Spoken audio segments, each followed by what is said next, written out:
Mbola miara misaotra an'Andriamanitra isika tafomana indray amin'ity herinandro vaovao omeny tompo antsika ity. Alatsinainy fa 9 volana May taona 520 ho aminareo aneny fahasoavan'ny tompo. Ny salamo fa 7 andininy fahafito hatramin'ny fahafolo no imbonantsika amin'ny fiderana. Salamo fa 7 mitsangana ary anome voninahitra ny tompo isika. Hoy ny mpanao salamo, fangana malia Jehova o, fareraka ny fanahiko. Aza manafina ny tavanao amiko, fandrao tahaka izay midina ny ampasanao. Ampandreneso ny famindramponao noho ny maraina, fa ianao no itokiko. Ampalalao aza lalana tokony alehako, fa aminao no ananganako ny fanahiko. Jehova, vonjeo amin'ny fahavaloko ao aminao no ihereko. Ampianaro anao ny sitraponao fa ianao no Andriamanitro. Aoka ny fanahinao tsara no hitarianao amin'izay tany marina. Amen. Hivavaka isika.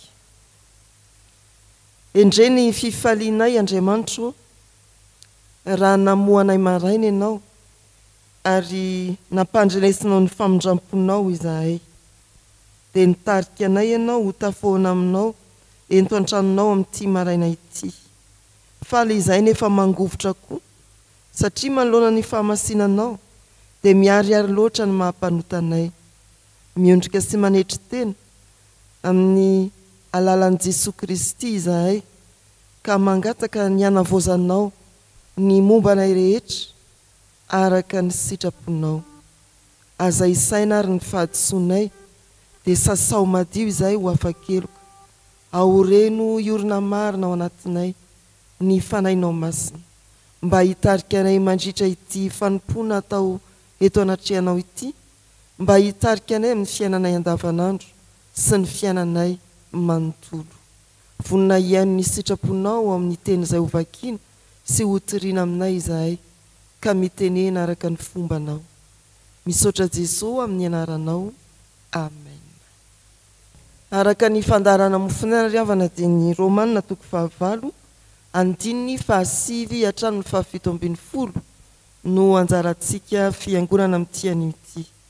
Romanina 9 ny andininy fahasivy hatramin'ny fahafito ambin'ny folo. Manaraka ny vaky ny soratra masina amin'ny anaran'ny tompo ianareo. Fa ianareo tsy ao amin'ny nofo, fa ao amin'ny fanahy. Raha ny fanahin'Andriamanitra no mitoetra ao anatinareo. Fa raha misy kosa tsy manana ny fanahin'i Kristy dia tsy azy izy. Raha Kristy no mitoetra ao anatinareo, na dia maty ihany aza ny tena no ny ota, dia fiainana kosa ny fanahy no ny fahamarinana. Ary raha ny fanahin'izay nanangana an'i Jesosy tamin'ny maty no mitoetra ao anatinareo, dia izay nanangana an'i Kristy Jesosy tamin'ny maty no amelona ny tenanareo mety maty amin'ny fanahiny izay mitoetra ao anatinareo. Ary amin'izany ry rahalahy dia pitrosa isika, tsy amin'ny nofo anefa ka ho velona araka ny nofo, fa raha velona araka ny nofo ianareo dia tsy maintsy maty, fa raha ny fanahy no hamononareo ny asan'ny tena dia ho velona ianareo. Fa izay tarihan'ny fanahin'Andriamanitra no zanak'Andriamanitra. Fa tsy nandray ny fanahim-panandevozana ho amin'ny tahotra indray ianareo, fa nandray ny fanahin'ny zanaka natsangana izay antsoina antsika hoe Aba Raio. Ny fanahy dia miara milaza amin'ny fanahintsika fa zanak'Andriamanitra isika, ary raha zanaka dia mpandova. Eny sady mpandova an'Andriamanitra no mpiray lova amin'ny Kristy koa, raha miaritra aminy isika mba hiara manamboninahitra aminy koa. Amen. Ray masino, manamasinanay amin'ny fahamarinana, ny teninao no fahamarinana. Amen. Ny Romanina 9:4 iavana no angatatsika ny fitarian'ny fanahy masina hamanana antsika amin'ity maraina ity. Romanina 9:4 izay everina fa ivony izao perikopa manoloana antsika izao, fa izay tarihan'ny fanahin'Andriamanitra no zanak'Andriamanitra. izay tarihan'ny fanahin'Andriamanitra no zanak'Andriamanitra. Ny fitarihan'ny fanahy masina no mariky ny mahazanak'Andriamanitra antsika. Ny fitarihan'ny fanahy masina no mariky ny mahazanak'Andriamanitra antsika.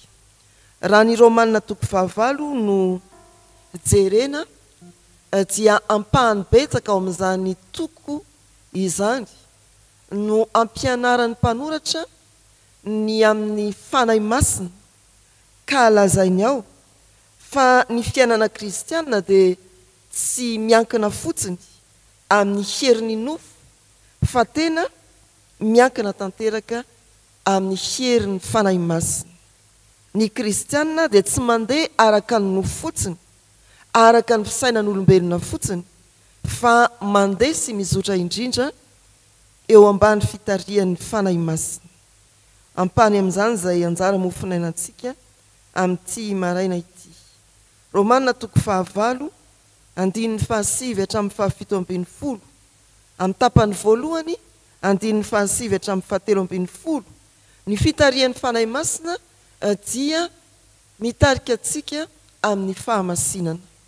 Ary ny andininy 15 hatramin'ny 17. Ny fitarihan'ny fanahy masina dia mitarika antsika iompi-piainana amin'ny Kristy. Romanina 9 andininy 17 ilazana hoe ny mahazanak'Andriamanitra dia tsy marihana amin'ny fomba mpiangonana na tarafina amin'izay fahazotoanao mivavaka fa mifanaketsika indrindra ho tarihan'ny fanahy masina. Ny fitarihan'ny fanahy masina no mariky ny mahazanak'Andriamanitra. Niditreto ianao raha tsy nitarihan'ny fanahy masina fa nitarihan'ny fahazarana fotsiny dia tsy zanak'Andriamanitra ianao. Niditreto ianao raha amin'ny fomba fotsiny satria kristianina na mpivavaka fa tsy tany fitarihan'ny fanahy masina dia tsy izy ianao. Ny fitarihan'ny fanahy masina dia mariky ny mahazanak'Andriamanitra tompony fahamasinana. Jesosy Kristy izany ny zanak'Andriamanitra tompony fahamasinana izany. Ary fantatsika fa rehefa nitarihan'ny fanahy masina alaim-panahy tany anefitra izy dia nandao azy fotsiny izao ny devoly satria tsy nahefa na inona. Taratry ny fahamasinana i Jesosy Kristy nitarihan'ny fanahy masina na toitra ny fakapanahy rehetra. Ny hoe tarihan'ny fanahy masina dia mampatsiahy antsika ny fifandraisan'ny omby sy ny sarety. Raha vao misaraka ireo dia maninona? Ny omby mierikerika, ny sarety tafajanona. Fifandraisana tanteraka amin'Andriamanitra ny fitarihan'ny fanahy masina. Tena tsy afa-misaraka amin'Andriamanitra isika rehefa tarihan'ny fanahy masina. Mariky ny mahazanak'Andriamanitra izany. Mampatsiahy koa ny sarin'ny mpamily sy ny fiara. Raha tsy eo ny mpamily dia makaiza ny fiara? Tafajanona na mivarina kady. Raha tsy eo ny fanahy masina dia tsinotsinona ry havana ny fahavononantsika hiditra ao amin'ny ankonan'Andriamanitra na koa hiditra ho zanak'Andriamanitra. Ny fitarihan'ny fanahy dia mampiditra antsika ho zanak'Andriamanitra ary mariky ny mahazanak'Andriamanitra tompony fahamasinana antsika. Tsy hoe manaraka izay eritrerintsika ihany na manao izay tiantsika atao ihany. Ny tarihan'ny fanahy dia olona feno fanoloran-tena hanaraka ny sitrapon'Andriamanitra eo amin'ny fiainany. Hoy ny Galatiana 5:9-12 mandiha hanaraka ny fanahy dia tsy hahatanteraka ny filany nofo ianareo. Ny olona tarihan'ny fanahy dia voalohany miaina araka ny sitrapon'Andriamanitra. Ny olona tarihan'ny fanahy faharoa dia miaina am-pahamarinana sy amin'ny fahamasinana. Ary fahatelo, ny olona tarihan'ny fanahy dia miaina amin'ny fitiavana araka an'Andriamanitra. Izany ilay zanak'Andriamanitra tarihin'ny fanahin'Andriamanitra. Voamarika eo amin'ny fiainany fahamasinana, amin'ny fanarahany sitrapon'Andriamanitra, amin'ny fiainany amin'ny fahamarinana sy ny fahamasinana, amin'ny fiainany amin'ny fitiavana araka an'Andriamanitra. Ilay feno fahatsarana sy fahamasinana ry havana no rainao raitsika raha mety ho tarihan'ny fanahy masina ianao. Tena manahaka an'Andriamanitra ve ianao? So lazain'ny olona zazatsara, so lazain'ny olona tsy zanany akory fa tsy manahaka azy. Tena toetra an'Andriamanitra ireo. Fandehana araka ny sitrapon'Andriamanitra, ny fahamarina sy ny fahamasinana ary ny fahafenon'ny fitiavana. Tena manahaka an'Andriamanitra ve ianao, tompo ny fahamasinana. Ny faharoa, ny fitarihan'ny fanahy dia mariky ny mahazanak'Andriamanitra, tompo ny fandovana, tompo ny lova. Anaram-boninahitra ny mahazanak'Andriamanitra, lehibe zany amintsika. Tsy zanaky dada sy neny fotsiny fa zanak'ilay Andriamanitra, tompo ny tompo, mpanjaka ny mpanjaka. Tena anaram-boninahitra zany. Fa tompontsoa satria manandova ao aminy, manandova ao aminy tsika. Miara-manam-boninahitra aminy tsika, manandova ao aminy tsika.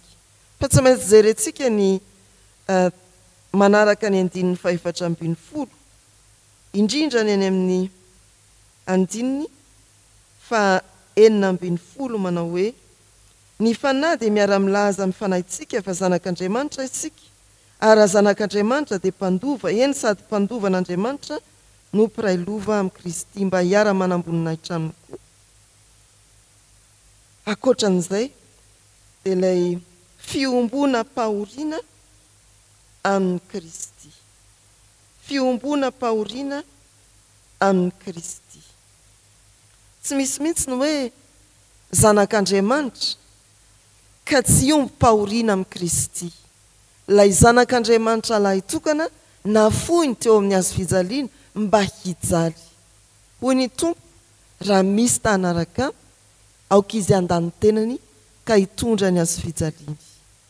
Tsy hifaly fotsiny sika fa miara-manam-boninahitra amin'Andriamanitra, mpiara-mandova amin'ny Kristy, fa mandova ny fijaliany Kristy koa. Zany ry havana ny tokony ho jerentsika ato amin'izao soratra masina izao.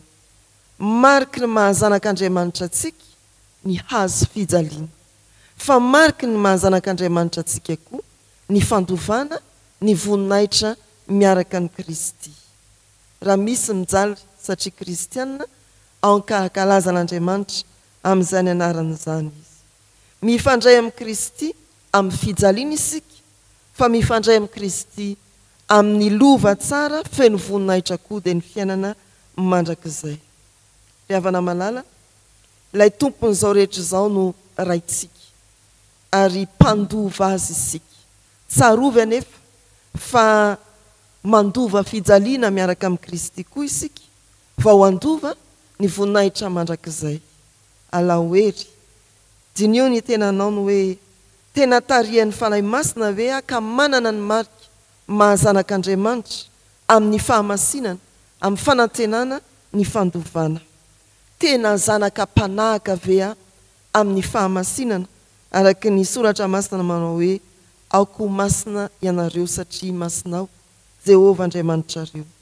Tena momby mpianana amin'ny Kristy zoko ve ny amin'ny fijaliana sy ny fahavononako hiara-manam-boninahitra aminy.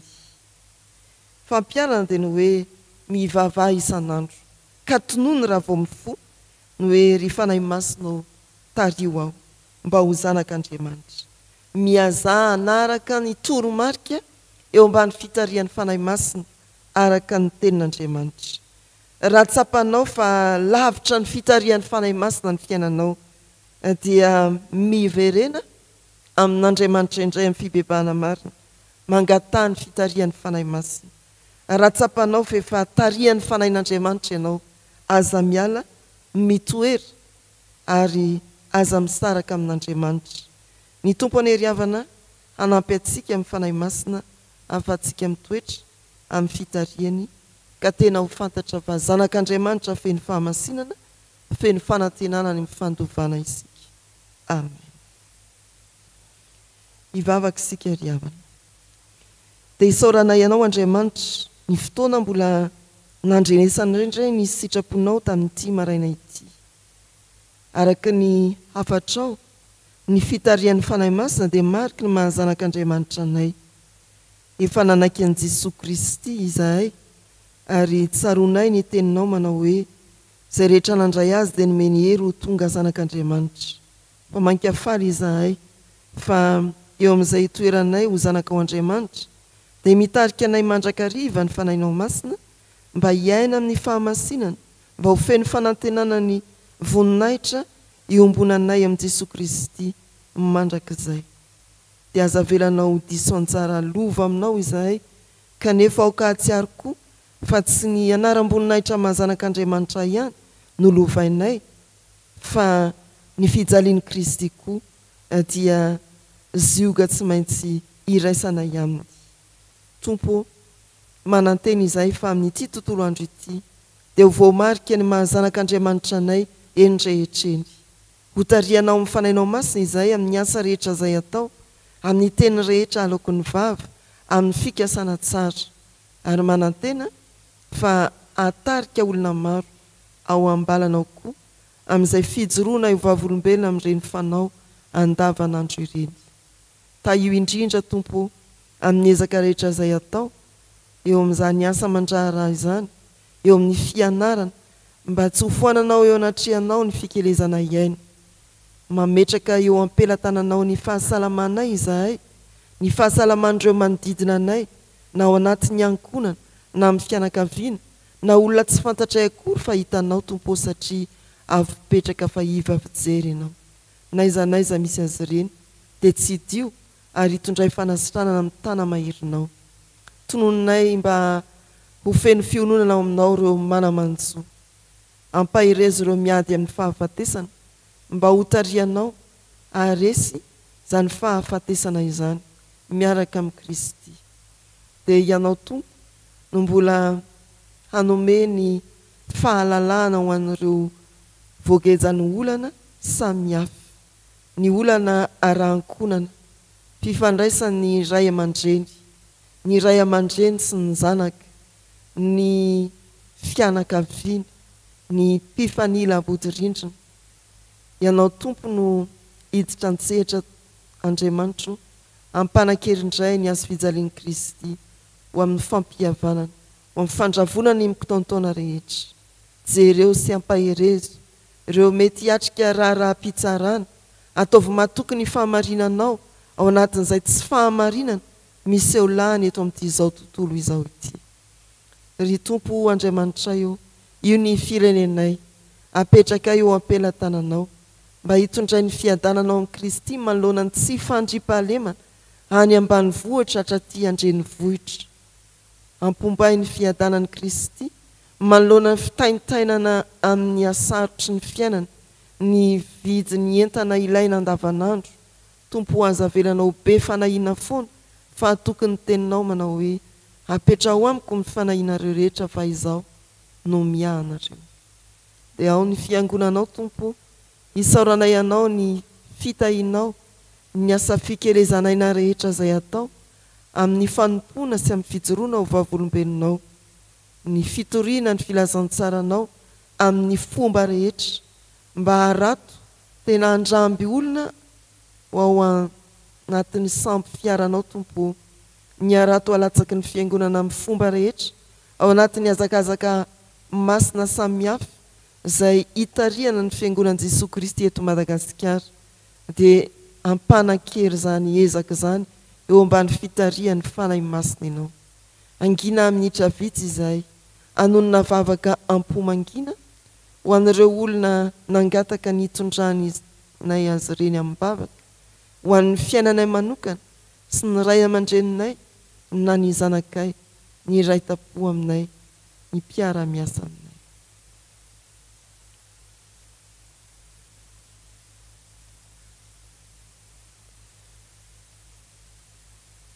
Tompo valio ny vavakay ny amin'ireo olona izay nangataka ny hitondranay azy ireny amin'ny bavaka.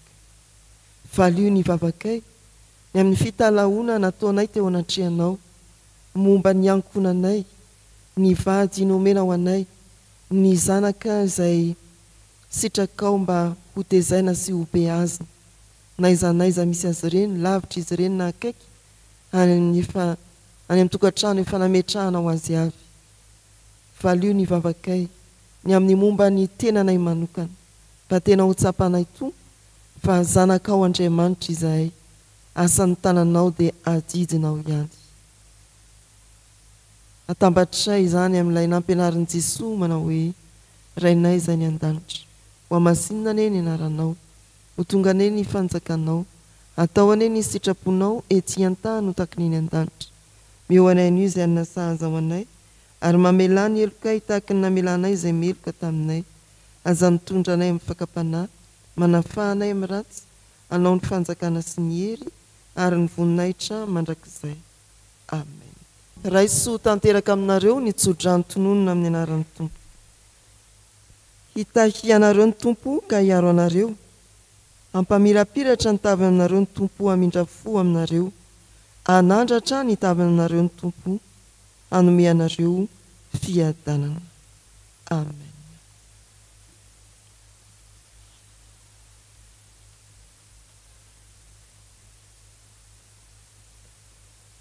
Ho an'Andriamanitra irery ihany ny voninahitra, amin'ny anaran'ny Ray sy ny Zanaka ary ny fanahy masina. Amen.